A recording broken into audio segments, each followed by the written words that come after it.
ಇಂದು ಕಲ್ಪತರು ನಾಡು ತುಮಕೂರಿಗೆ ಸಿಎಂ ಸಿದ್ದರಾಮಯ್ಯ ಆಗಮಿಸಲಿದ್ದಾರೆ. ನವೆಂಬರ್ ಕ್ರಾಂತಿ ಹಿನ್ನೆಲೆಯಲ್ಲಿ ಚರ್ಚೆಯ ಬೆನ್ನಲ್ಲೇ ಸಿಎಂ ಸಿದ್ದರಾಮಯ್ಯ ಮಾಜಿ ಸಚಿವ ರಾಜಣ್ಣ ಮನೆಗೆ ಭೇಟಿ ನೀಡ್ತಾ ಇದ್ದು ಲಂಚ್ ಮೀಟಿಂಗ್ನಲ್ಲಿ ಚರ್ಚೆಯಾಗುವ ವಿಷಯಗಳ ಬಗ್ಗೆ ಈಗಾಗಲೇ ಸಾಕಷ್ಟು ಕುತೂಹಲವನ್ನ ಕೆರಳಿಸಿದೆ. ಈ ಕುರಿತ ಕಂಪ್ಲೀಟ್ ಡೀಟೇಲ್ಸ್ ಇಲ್ಲಿದೆ, ನೀವೇ ನೋಡಿ.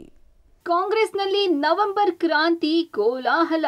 ಇಂದು ರಾಜಣ್ಣ ನಿವಾಸದಲ್ಲಿ ಭೋಜನ ಕೂಟದಲ್ಲಿ ಭಾಗಿಯಾಗ್ತಾರ ಸಿಎಂ. ಮುಖ್ಯಮಂತ್ರಿ ಸಿದ್ದರಾಮಯ್ಯ ಇಂದು ತುಮಕೂರು ಜಿಲ್ಲೆಗೆ ಭೇಟಿ ಕೊಡಲಿದ್ದಾರೆ. ತುಮಕೂರಿನ ಬಿದರಕಟ್ಟೆಯಲ್ಲಿ ನಿರ್ಮಾಣಗೊಂಡ ತುಮಕೂರು ವಿಶ್ವವಿದ್ಯಾಲಯದ ನೂತನ ಕ್ಯಾಂಪಸ್ ಜ್ಞಾನಸಿರಿಯನ್ನ ಉದ್ಘಾಟಿಸುವ ಮೂಲಕ ವಿವಿಧ ಕಾರ್ಯಕ್ರಮದಲ್ಲಿ ಭಾಗಿಯಾಗಬೇಕಾಗಿತ್ತು. ಆದರೆ ಸಿಎಂ ಸಿದ್ದರಾಮಯ್ಯ ಮಧ್ಯಾಹ್ನದ ಬಳಿಕ ತುಮಕೂರಿಗೆ ಆಗಮಿಸಲಿದ್ದಾರೆ.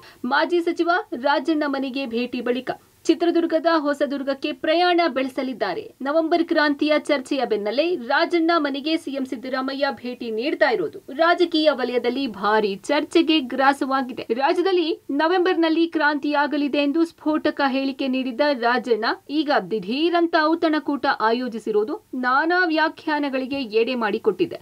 ನವೆಂಬರ್ ಕ್ರಾಂತಿ ಬಗ್ಗೆ ಹೇಳಿಕೆ ನೀಡಿದ್ದ ರಾಜಣ್ಣ ನಂತರ ನಡೆದ ಬೆಳವಣಿಗೆಗಳಲ್ಲಿ ಸಚಿವ ಸ್ಥಾನ ಕಳೆದುಕೊಂಡಿದ್ರು. ಈಗ ಅವರು ದಿಢೀರಂತ ಔತಣಕೂಟ ಆಯೋಜಿಸಿರುವುದು ರಾಜಕೀಯವಾಗಿ ಮಹತ್ವ ಪಡೆದುಕೊಂಡಿದೆ. ಬೆಳಗಾವಿಯಲ್ಲಿ ಕಬ್ಬು ಬೆಳೆಗಾರರ ಹೋರಾಟ ಹಿನ್ನೆಲೆ ಬೆಂಗಳೂರಿನಲ್ಲಿ ಕರೆದ ಸುದ್ದಿಗೋಷ್ಠಿ ಬಳಿಕ ಮಾಧ್ಯಮಗಳಿಗೆ ಮಾತನಾಡಿದ ಸಿಎಂ, ಮಧ್ಯಾಹ್ನ ತುಮಕೂರಿಗೆ ಹೋಗ್ತೀನಿ, 3 ಗಂಟೆ ಮೇಲೆ ಹೋಗ್ತೀನಿ.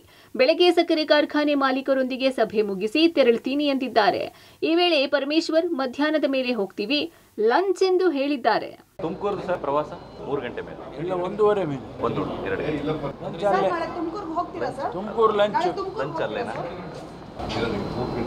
3 ಗಂಟೆ ಬೆಳಿಗ್ಗೆ ಈ ಮೀಟಿಂಗ್ ಮಾಡಿ ಆಮೇಲೆ ಮಾಜಿ ಸಚಿವ ರಾಜಣ್ಣ ಮನೆ ಭೇಟಿ ವೇಳೆ ತುಮಕೂರಿನ ಕೆಲ ಶಾಸಕರು ಇರಲಿದ್ದಾರೆ. ಮುಖ್ಯಮಂತ್ರಿ ಸಿದ್ದರಾಮಯ್ಯ ಹಾಗೂ ಸಚಿವರುಗಳು ರಾಜಣ್ಣನವರ ಭೋಜನ ಕೂಟದಲ್ಲಿ ಭಾಗಿಯಾಗುತ್ತಿರುವುದು ರಾಜಕೀಯವಾಗಿ ಚರ್ಚೆಗೆ ಗ್ರಾಸವಾಗಿದೆ. ನವೆಂಬರ್ ಕ್ರಾಂತಿಯ ಚರ್ಚೆಯ ಬೆನ್ನಲ್ಲೇ ತಮ್ಮ ಆಪ್ತ ಕೆಎನ್ ರಾಜಣ್ಣ ಮನೆಗೆ ಭೇಟಿ ನೀಡುತ್ತಿರುವುದು ಕೌತುಕ ಮೂಡಿಸಿದೆ. Manjunath Talamakki, public TV, Tumakuru.